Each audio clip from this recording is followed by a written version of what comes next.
Salut les pixel artistes. Un objet inerte dans un inventaire, c'est triste.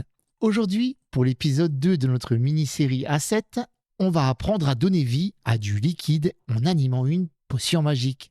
Le modèle qu'on va utiliser, c'est exactement la potion que je vous apprends à dessiner dans le chapitre 6 de mon livre. Dans le livre, on a vu comment sculpter le verre et gérer la lumière. Si vous l'avez, prenez-le sous les yeux. Aujourd'hui, on passe à l'étape supérieure, l'animation. On passe sur l'écran. Le secret d'une belle potion réside dans le mouvement du liquide et dans la brillance du verre.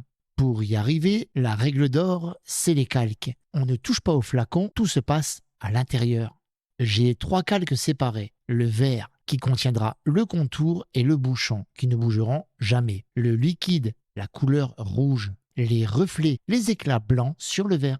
On va créer une boucle de 4 frames, un loop, pour que le liquide semble vivant. En frame 1, je dessine une petite vague douce à la surface. Frame 2, 3 et 4, je déplace la petite vague horizontalement de 1 pixel à chaque frame. L'astuce ici, c'est de s'assurer que la frame 4 revienne naturellement vers la frame 1. Le liquide ne doit pas seulement monter et descendre, il doit tourner. À l'étape 3, l'effervescence. Sur le calque liquide, j'ajoute des petits pixels plus clairs. Je les fais monter d'une frame à l'autre et quand ils touchent la surface, hop, je les fais éclater en 2 pixels. Ça ajoute le côté magique immédiat. Étape 4. La touche pro, le reflet dynamique. Va sur le calque reflet. Sur le verre, on a notre trait blanc. Pour que le verre ait l'air vivant, je vais déplacer le reflet d'1 pixel en opposition au liquide. Si le liquide monte, le reflet baisse légèrement. C'est subtil, mais ça change tout le volume. Regardez le résultat.